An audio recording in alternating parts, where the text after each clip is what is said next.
오늘 우리에게 주시는 하나님의 말씀은 요한계시록 3장 7절의 말씀입니다.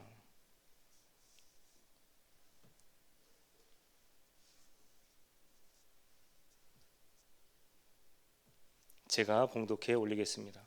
빌라델비아 교회 사자에게 편지하라. 거룩하고 진실하사 다윗의 열쇠를 가지신 이 곧 열면 닫을 사람이 없고 닫으면 열 사람이 없는 그가 이르시되.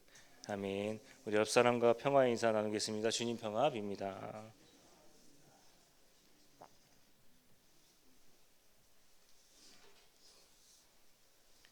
한국에 있는 교회 수가 얼마나 될까요? 정확하게 파악하기는 어려운데 제가 서치해 본 바로는 2024년 기준 3만 7천 개에서 4만 9천 개가 있다는 보고가 있습니다. 생각보다 많이 있지요. 코로나가 창궐하기 전에 2016년도에는 편의점이 약 4만 개, 교회가 약 5만 개였다는 것이 파악되고 있으니 교회가 편의점보다 많았다라는 것입니다. 우리가 길을 가다 보면 자주 볼 수 있는 게 어디일까요? 편의점입니다. 그것보다 훨씬 많았다라는 겁니다. 어떤 교회는 소문이 잘난 교회가 있습니다. 심지어 내가 교회를 다니고 있지 않을지라도 옆 사람 누군가 내 옆에 이사 와서 나 교회 다니는 사람이에요 라고 이야기하면 저기 교회 가보세요 라고 칭찬받는 교회가 있는가 하면은 어떤 교회는 비난과 비판이 가득한 교회가 있다는 사실입니다. 요한계시록 소아시아 7교회에 기록된 교회도 마찬가지입니다. 어떤 교회는 칭찬을 받았고 어떤 교회는 책망을 받았으며 어떤 교회는 칭찬과 책망을 함께 받았던 교회가 있습니다. 우리 교회의 모습은 어떤 모습일까요? 우리 교회가 빌라델비아 교회처럼 하나님께 칭찬받는 교회가 되었으면 하는 바람입니다. 그렇다면 주님께서 칭찬하시는 교회의 어떤 모습일까요? 첫 번째는 작은 능력을 가진 교회다라는 겁니다. 8절 하반절 제가 읽도록 하겠습니다. 내가 작은 능력을 가지고서도 내 말을 지키며 내 이름을 배반하지 아니하였도다. 빌라델비아 교회는 능력이 많은 교회가 아니었습니다.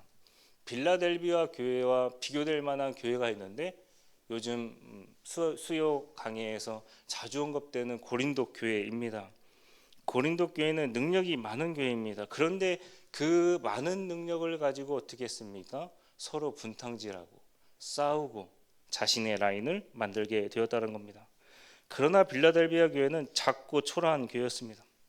1년 예산도 많은 교회가 아니었고 사람들이 교회를 평가할 때 1년 예산이 얼마예요? 사람 숫자가 몇 명이에요? 그렇게 평가한다는 겁니다. 왜 그렇습니까? 예산이 빵빵하고 사람 수가 많으면 하나님의 일을 더 할 수 있다는 인간적인 착각 때문에 그렇다라는 사실입니다. 하나님의 관점 어디에 있습니까? 방금 읽은 말씀에서 많은 능력입니까? 많은 물질입니까?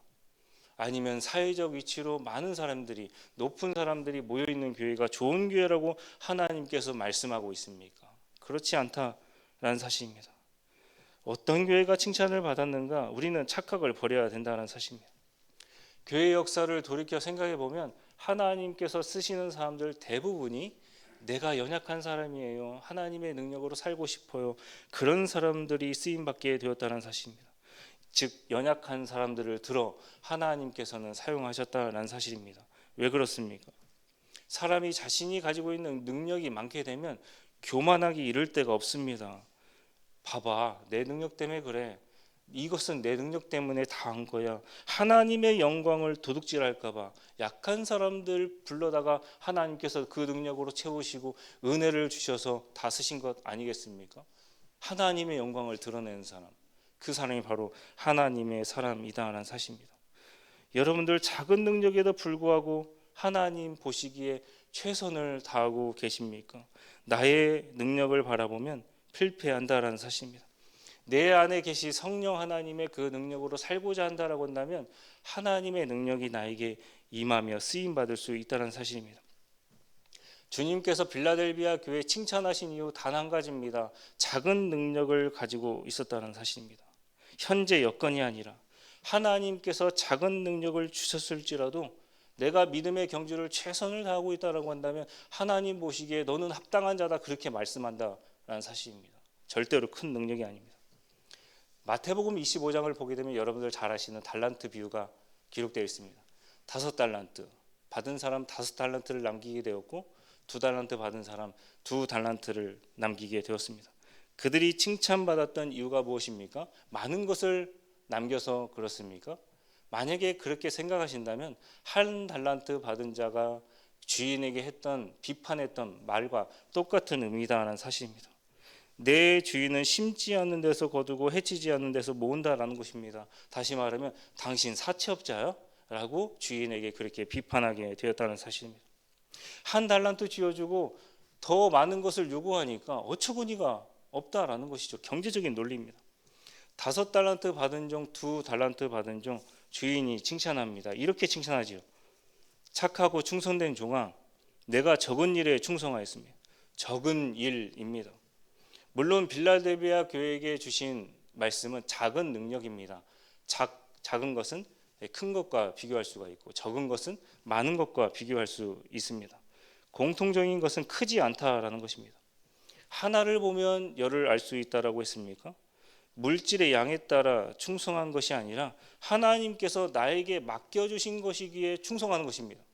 하나님 보시기에 적고 작은 것이다 할지라도 그래 하나님께서 나에게 이게 주신 것이야 라고 생각하면서 최선을 다한 인물들에게는 하나님께서 더욱더 2배 갑절의 은혜를 베풀어 주셔서 그가 잘되게 하여 주신다라는 사실입니다. 칭찬을 듣습니다. 사랑하는 성도 여러분, 하나님의 관점 어디에 있습니까? 많은 것입니까? 적고 작은 것입니다. 어떻게 적고 작은 일에 충성을 다하지 못했는데 주인이 종에게 많은 것을 맡길 수가 있겠습니까? 이것이 하나님의 시험이에요. 작은 것을 줘볼까? 라고 했을 때 그가 어떻게 움직이는가 봐서 하나님께서 많은 것을 부어주신다라는 사실입니다.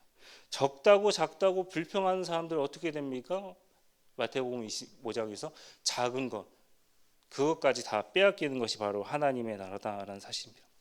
적은 일에 작은 일에 충성하시기를 바랍니다. 작은 일에 최선을 다하면 하나님께서 저와 여러분들 높은 곳에 세워주신다라는 사실입니다. 두 번째는 주님의 말씀을 지킨 교회입니다. 10절 말씀입니다. 내가 나의 인내의 말씀을 지켰은즉 내가 또한 너를 지켜 시험의 때를 면하게 하리니 이는 장차 온 세상에 임하여 땅에 거하는 자들을 시험할 때라. 우리가 하나님의 말씀을 지키면 어떻게 됩니까? 시험의 때를 면하게 하여 주신다라는 사실입니다. 하나님의 말씀은 주님을 사랑하고 믿는 사람들이 지키는 것이죠. 당연한 것입니다. 목자의 음성을 듣는 것이 바로 양입니다. 양은 기가 막히게 목자의 음성을 들을 수가 있습니다. 왜 그렇습니까? 양은 목자의 음성을 아주 잘 들을 수 있기 때문에 그렇습니다. 눈이 좋질 않아요. 그런데 귀는 좋습니다. 우리가 아무리 교회를 다닐지라도 몇십 년 교회를 다닐지라도 주님의 말씀 따르지 않다라고 한다면 그것은 양이 아니다라는 뜻입니다. 하나님의 말씀 지킨다는 것 생각보다 쉽지 않습니다. 세상에서 많은 희생과 손해를 감수해야 한다는 사실입니다. 물질을 포기해야 될 때가 있고요. 때때로 내 생명을 버려야 될 때가 있습니다. 요한계시록이 기록될 당시에 길드라는 게 있었습니다. 협동조합이라고 할까요? 유대인들은 지금도 마찬가지지만 세계 경제를 좌지우지합니다. 뒤에서 밀어주고 앞에서 끌어줍니다. 자신의 혈족이어야 됩니다. 가족이어야 됩니다. 시족 공동체가 바로 유대인들이었다는 사실입니다. 처음에는 박해가 있습니다. 얼마나 고통스럽습니까? 그러다가 박해가 통하지 않으니까 사람들을 회유하게 시작하게 이르렀습니다. 예수님 이름을 배반하면 우리 길드에 들어와서 협동조합에 들어와서 돈을 벌 수 있게 해주겠다, 먹고 살 수 있게 해주겠다, 경제적 압박까지 가하게 되었습니다. 그러니까 그들에게 주님의 말씀을 지킨다는 것 어떤 의미가 있습니까? 때로는 생명을 버려야 됩니다. 때로는 경제적 압박을 견뎌야 되는 요건을 갖추게 되었다는 사실입니다.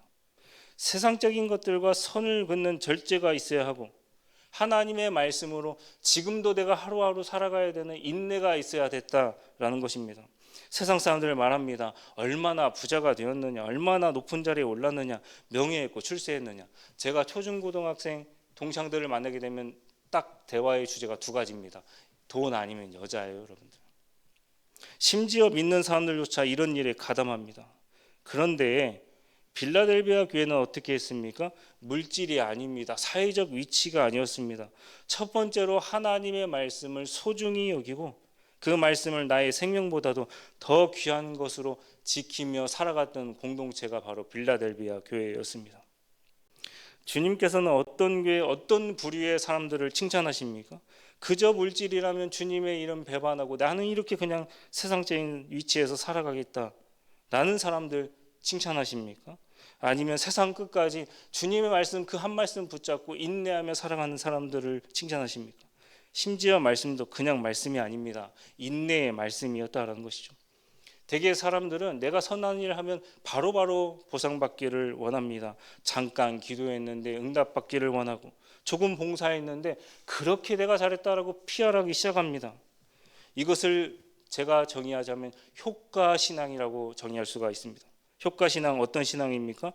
인생에 있어서 믿는 사람들조차 하나님께서 이렇게 물질적으로 나에게 부어주셨다. 인생 성공의 스토리가 있어야 합니다.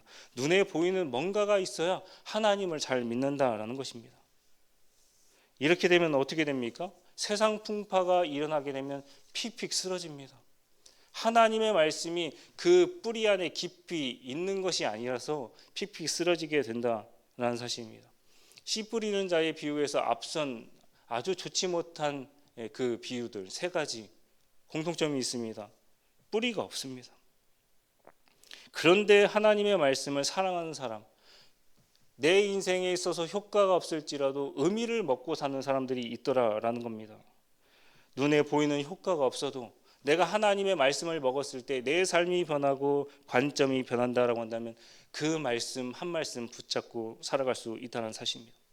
하나님께서는요, 지금도 여러분들을, 저와 여러분들을 부자로 만들 수 있는 능력이 있습니다. 그렇게 사용하실 수 있음에도 불구하고 나를 그렇게 쓰지 않는다라고 한다면 얼마든지 주님의 뜻이 있겠지, 다 생각이 있으실 거야, 그렇게 생각하며 살아간다라는 사실입니다. 얼마든지 주님의 뜻을 이해하고 다 뜻이 있겠지라는 말과 함께 다른 관점으로 내가 살아가 보겠다, 그래 다른 의미가 있으시겠지 라고 하면 얼마든지 순종하고 말씀에 비추어서 내 방향을 바꿔 나갈 수 있는 힘이, 능력이 있다는 사실입니다. 이것이 바로 의미로 사는 인생입니다. 여러분들 어떻게 사셨습니까? 효과로 사셨습니까? 아니면 의미로 사셨습니까? 저는 바라건대 여러분들이 의미로 사는 인생들 되셨으면 합니다. 그래야 우리의 삶이 행복합니다. 효과가 아닌 의미로 사시고 오늘 하루 살아가실 때 하나님의 말씀에 깊은 뿌리 내려 주셔서 참된 그리스도인으로 살아가시는 저와 여러분들 되기를 주님의 이름으로 간절히 소망합니다. 기도하겠습니다.